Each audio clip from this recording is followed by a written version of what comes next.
Sir अगला सवाल हम लेंगे, अहमदाबाद से सवाल आया है, ये राजेश मेहता का सवाल है। बिजनेस लोन और देनदारियां सक्सेशन प्लान का हिस्सा कैसे बनती हैं? Ma'am, a dead person not only transfers his assets but liabilities after death. वही सक्सेशन है। अब आप मुझसे पूछ रहे हैं मेरी मृत्यु के बाद मेरी देनदारियों का क्या हो? तो लॉ कहता है you can not pass liability more than the assets you are giving to a person. आप किसी अपने इनहेरिटर को जितने की एसेट दे रहे हो उससे ज्यादा की लायबिलिटी नहीं दे सकते। ये लो, अब मैं इसके लिए कुछ एग्जांपल देता हूँ। सपोज आपके पास 1 करोड़ रुपए के एसेट्स हैं और बाई चांस 2 करोड़ की लायबिलिटी हो गई। आपने अपने ये 1 करोड़ के एसेट अपने इकलौते बेटे को दे दिए, तो आपका जो इकलौता बेटा है वो 1 करोड़ के एसेट्स क्योंकि उसे मिले उस पर लायबिलिटी भी खाली 1 करोड़ की ट्रांसफर हो रही है, 2 की नहीं हो रही। और बाकी 1 करोड़ रुपए बैड डेट बन गया ऑफ द क्रेडिटर जिसने पैसा उधार दिया। अब मैं इस एग्जाम्पल को थोड़ा सा चेंज करता हूँ। आपके पास 2 करोड़ के एसेट्स हैं और 1 करोड़ की लायबिलिटी है, जो कि आपने आपके अब 2 बच्चे, आपने दोनों बच्चों को 1-1 करोड़ रुपए के एसेट्स दे दिए। टोटल लायबिलिटी भी 1 करोड़ की है और टोटल एसेट हर एक बच्चे के हाथ में भी 1 करोड़ के। अब क्रेडिटर की मर्जी है इन दोनों में से किसी पे भी जाकर अपनी उसके एसेट बेचकर या उससे पैसे वसूल कर ले।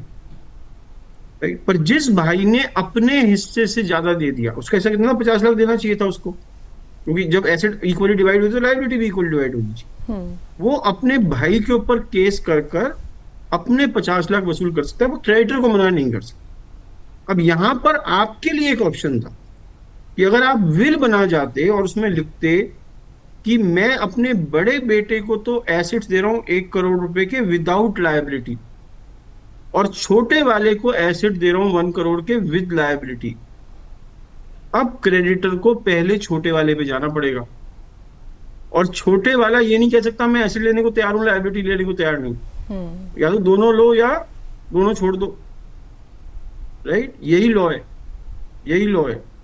पर अगर बाई चांस छोटे से वो पैसे वसूल नहीं करा या कर पाया with a reasonable time, then he can still go to the elder one because उसके पास भी 1 करोड़ के एसेट्स हैं, राइट? तो ये अब मैं बिजनेस में इसका क्या वो है सक्सेशन प्लान में, जब आप बिजनेस का सक्सेशन प्लान बनाएं तो आप देखें कि बिजनेस का एक्सपोजर कहाँ कहाँ है, कहाँ कहाँ से लोन लिया हुआ है, क्या क्या कोलैटरल दी हुई है, किस किसने पर्सनल गारंटीज दी हुई हैं,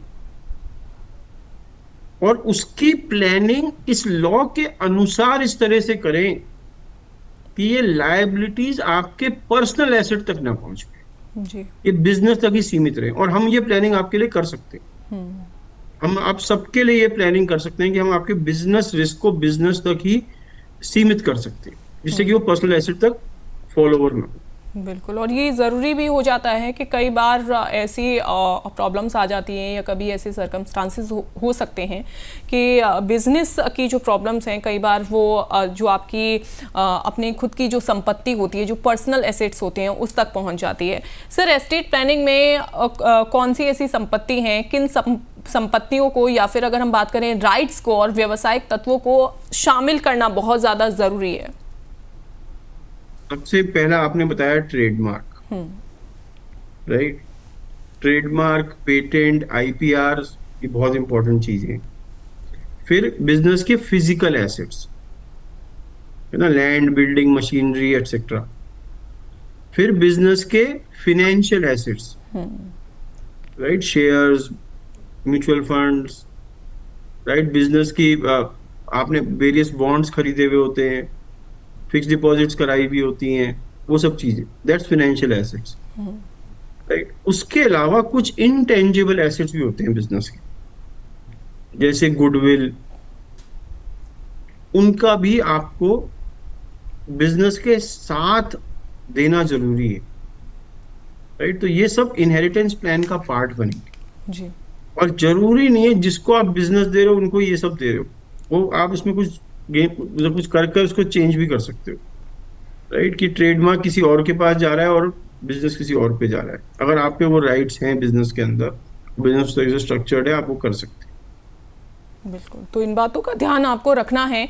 सर, फैमिली गवर्नेंस चार्टर विवाद रोकने में सर कैसे मदद करता है? मैं चाहूंगी इसको थोड़ा सा आप बताइएगा तो इलैबोरेट करके। Family governance charter is the family constitution, है ना? आपने भारत का कॉन्स्टिट्यूशन पढ़ा है, जी। तो भारत के कॉन्स्टिट्यूशन हर भारतीय पे लागू होता है, और आप उसे नहीं फॉलो करते तो there is a penalty, right? इस यही कॉन्स्टिट्यूशन होता है। ऐसे ही मैंने अपनी फैमिली का कॉन्स्टिट्यूशन बना दिया कि मेरे फैमिली के मेंबर्स के ऊपर ये टर्म्स एंड कंडीशंस अप्लाइड है। उनका व्यवहार ऐसा होना चाहिए, है ना? उनको उनको संपत्ति में हिस्सा इस तरीके से मिलेगा, उनका कंट्रोल ऐसे होगा, बिजनेस ये चलाएगा, बिजनेस के लिए ये वाली कमेटी बनेगी, नया बिजनेस में जाना है तो ये करना होगा, सोशल मीडिया में आपका बिहेवियर ये होगा, आप दो भाई कभी भी सेम प्लेन में ट्रेवल नहीं कर सकते, अलग अलग में ट्रेवल करना पड़ेगा, क्योंकि मैं नहीं चाहता दोनों एक साथ चले जाओ। इस तरीके के मैं रूल्स बना सकता हूँ, राइट? आप ट्विटर पे ही होगे, उसके अलावा आप किसी पे नहीं होगे। इस तरीके के रूल्स में बना सकते हैं, और ये रूल्स को हम as a family agreement create कर लेते हैं, और उसमें पेनल्टी क्लॉज डाल देते हैं जी। कि जो इस रूल को फॉलो नहीं करेगा वो फैमिली का पार्ट नहीं रहेगा, और हो सकता है जो फैमिली ट्रस्ट बनाई है उसमें से उसके बेनिफिट मिलने बंद हो जाए। क्योंकि फैमिली की ट्रस्ट में ये क्लॉज लिखा होगा, फैमिली चार्टर को फॉलो करना कंपलसरी है टू बिकम अ बेनिफिशियरी और remain a beneficiary of this trust, right? फिर उसकी एक एनफोर्समेंट कमेटी बनाएंगे फैमिली मेंबर्स के अंदर, जो कि देखेगा कि हाँ ये रूल्स फॉलो हो रहे हैं या नहीं।